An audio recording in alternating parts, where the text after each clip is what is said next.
parecido bien, Rubén. Quien, bueno, eh, tenemos invitado hoy para compartir sus conocimientos sobre coparticipación.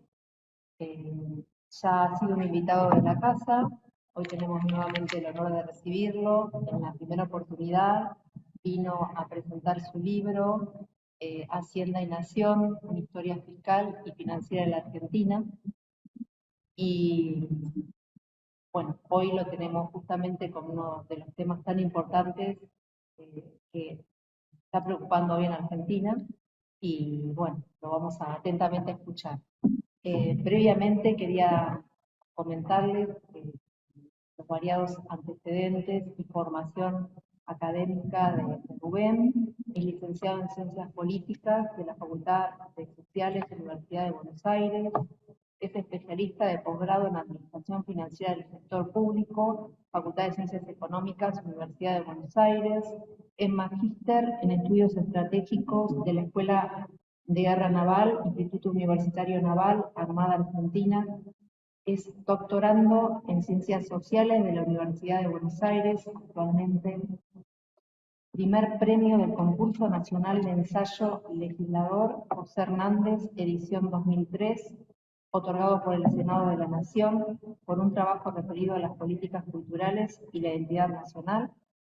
Bueno, es autor, reiteramos, del libro que tuvimos el honor de presentar acá, Hacienda y Nación, una historia fiscal y financiera de la Argentina, de UDEVA, 2017, y es colaborador habitual del suplemento Cash del diario Página 12 en temas económicos y políticos. Y bueno, ahora Pablo, la conexión con Rubén, les dejo unas palabras para... Bueno, buenas tardes a todos y a todas. Muchas gracias a la doctora Gambetti por la deferencia de incluirme en el panel y de permitirme también participar de esta presentación de Rubén. Ya hemos un poco hecho un repaso somero por su CV abreviado. También se comentó que la primera vez que vino Rubén a exponer a esta casa de estudios fue en ocasión de presentar este libro. Este era el libro que mencionaba la doctora Camilleri. Es un libro donde aborda la historia fiscal y financiera del país. Dos tomos, uno que ya ha salido y otro que verá la luz. Otro que verá la luz dentro de no tanto tiempo.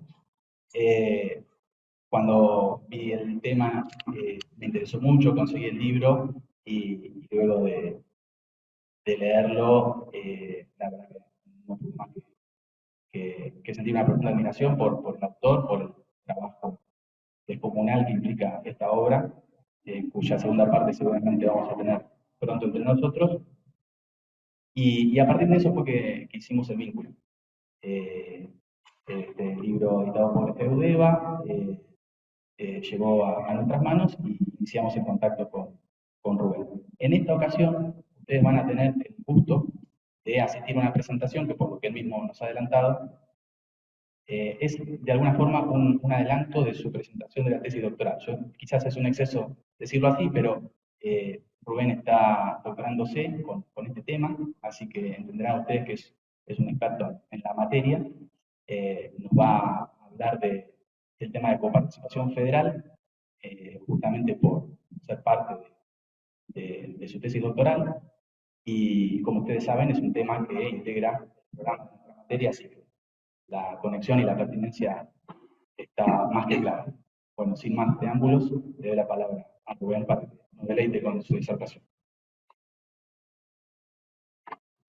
Bueno, ¿se escucha bien ahí? Buenas tardes a todos y a todas.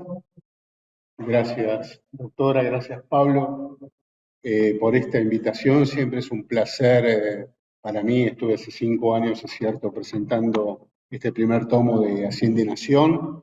Espero poder concluir cuanto antes el segundo tomo, que llevará como subtítulo de Default a Default, porque va a abarcar el periodo de la crisis de la Baring hasta el default del año 2002. Y ya después no habrá un tercer tomo, sino que dejaré que las generaciones venideras hagan el examen histórico de este tiempo que nos ha tocado vivir. El tema de hoy que yo propuse para conversar y por supuesto después para dialogar con ustedes es el tema de la coparticipación federal de impuestos. Es parafraseando a Marx en el manifiesto comunista, ¿no? La coparticipación es un fantasma errante que recorre nuestra vida institucional. Parece que de golpe desaparece del temario de la agenda y alguien lo vuelve a poner y aparece en las campañas electorales como uno de los temas que van dando vuelta. Y esto tiene una razón de ser porque es uno de los grandes temas inconclusos de la institucionalidad democrática en la Argentina. Entonces, me imagino que ustedes sabrán que la reforma de la Constitución del año 94, ya no vamos a referir en detalle sobre esto, había ordenado al Congreso, en su disposición transitoria sexta, la obligatoriedad de que el Congreso sancionara una nueva ley de coparticipación federal antes de finalizado el 31 de diciembre de 1996. Han pasado casi 30 años de la reforma, poco menos de 30 años desde esa fecha tope que puso la Convención Constituyente, y seguimos sin una nueva ley de coparticipación federal. Pese a la existencia de una nutrida literatura académica, esta universidad en particular ha producido muchos textos vinculados con el tema, en donde se han hecho un montón de recomendaciones. Y sin embargo seguimos sin sancionar, sin que el Congreso sancione una nueva ley de coparticipación. Este es el tema de mi tesis doctoral, como lo dijo Pablo, este es un adelanto, quise traerles y compartir con ustedes algunos conceptos vinculados con eso, porque la hipótesis que sostengo es básicamente muy simple. Y si probamos, es una pregunta, ¿no? Si probamos, en vez de tratar de diseñar lo que la coparticipación federal debería ser, y esto ya, digamos, dije que hay una extensa literatura académica sobre esto, si en vez de discutir tanto lo que debería ser, ¿por qué no tratamos de ver las cosas como son y operar en consecuencia? Lo concreto también es que se dijo, muchos textos académicos recuerdan y prescriben que sin una ley de coparticipación federal, la gobernabilidad en la Argentina y la calidad institucional decae. En realidad, cuando uno hace un recorrido de estos 30 años, no ha sido necesariamente así. Creo que me parece un exceso retórico sostener eso. De hecho, las instituciones fiscales han seguido funcionando, la gobernabilidad no se ha visto particularmente afectada, y con parches, bajo la forma de pactos, arreglos, consensos fiscales, se ha ido para adelante. En todo caso, la gobernabilidad en la Argentina y la calidad democrática en la Argentina se ha deteriorado por otros aspectos y no necesariamente por la ausencia de una ley de coparticipación. Esto es más o menos el nudo que va a recorrer esta charla de hoy. Si me extiendo demasiado, por favor, avísenme, pero bueno, me gustaría dar inicio a la presentación con a ver, ¿dónde está? A ver, ayúdame, Pablo. Esto es el Word, pero la presentación de...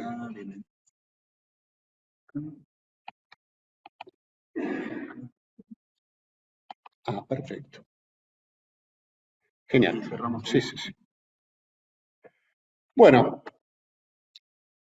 lo que vamos a ver hoy, esta disertación se llama Coparticipación Federal de Impuestos, anatomía de un conflicto institucional complejo. Lo esencial en esta presentación es que recuerden en todo momento que la coparticipación federal de impuestos no es una política pública en el sentido estricto del término. Es un mecanismo para resolver un conflicto entre diferentes niveles de gobierno. ¿Y sobre qué gira ese conflicto? Sobre la apropiación de la renta fiscal recaudada por el nivel federal de gobierno. Es un conflicto, como tal, o sea, debe ser tratado como tal. Por eso el particular título de Anatomía de un conflicto institucional complejo.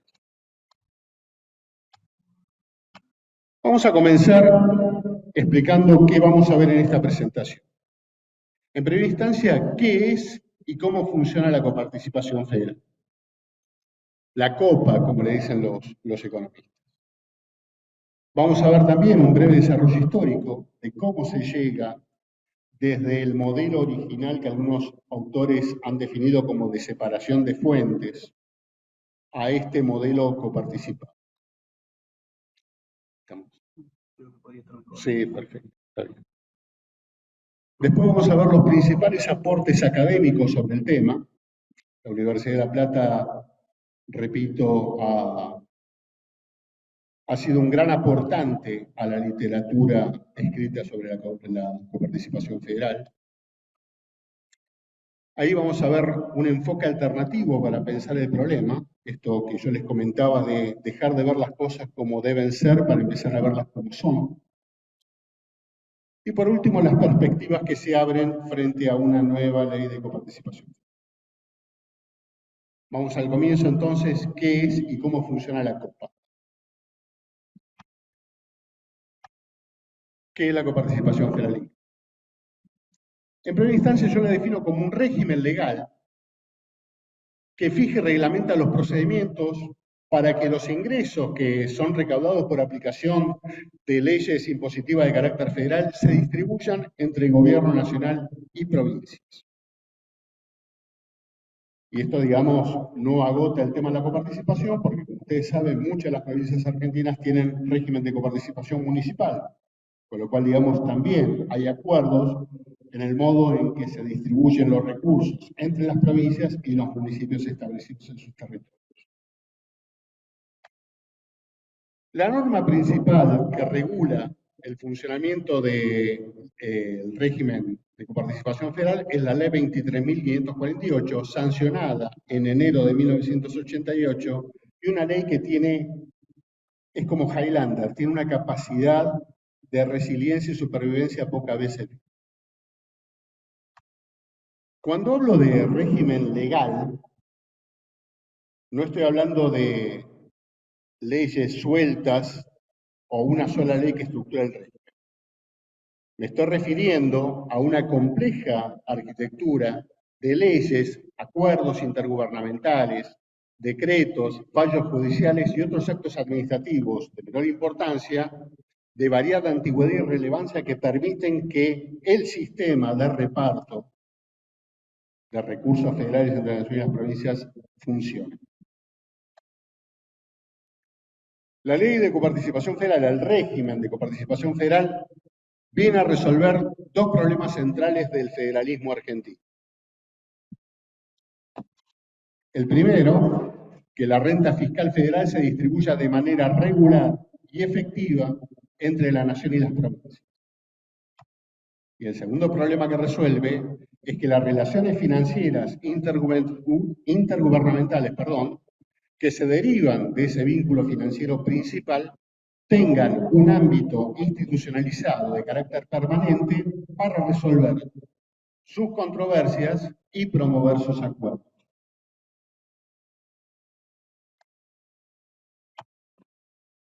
Los componentes de la coparticipación federal. Vamos a comenzar diciendo que la coparticipación federal es un complejo mecanismo de relojería, compuesto por diferentes elementos, y todos están hilvanados, concatenados y articulados entre sí. Estos elementos son básicamente la masa coparticipable. La masa coparticipable es el conjunto de los tributos que están sujetos a la distribución entre la nación y las provincias. Si habláramos en términos de pastel, como les gusta mucho a los economistas, diríamos que son los ingredientes que van a hacer a nuestro pastel. Luego de definida la masa coparticipable, luego de definidos los impuestos que forman parte de este sistema de reparto, pasamos a lo que se llama la distribución primaria. La distribución primaria es el modo en que esa masa coparticipable va a ser distribuida entre el Estado Nacional y las provincias. Dentro del Estado Nacional, por el artículo 8 de la actual Ley 23.548, el Estado Nacional, a su vez, toma una parte de lo que le correspondió en el reparto previo para sostener financieramente a la ciudad de Buenos Aires. En tanto que las provincias, de la parte que recibieron en conjunto, pasan a un mecanismo de distribución secundaria, en donde esa porción de la renta fiscal federal es distribuida concretamente entre las 23 provincias argentinas. Como vemos, es fácil entender en este conflicto, el tamaño de la masa coparticipable, la cantidad de impuestos que lo integran y la proporción de impuestos que participan de ellos, porque, digamos, no todos los impuestos participan al 100%, sino que hay deducciones previas, ya lo vamos a ver en breve. Pero si la masa coparticipable es lo suficientemente grande, la tensión por el reparto de la distribución primaria va a ser menor, posiblemente. Y a su vez la distribución secundaria también. Cuanto más chica sea la masa coparticipable, mayor niveles de tensión se aumentan en los repartos posteriores. Es un problema de distribución de la escasez. Cuanto más escaso sea el sistema, mayor tensión y mayor conflicto hay por apropiarse de la renta fiscal federal.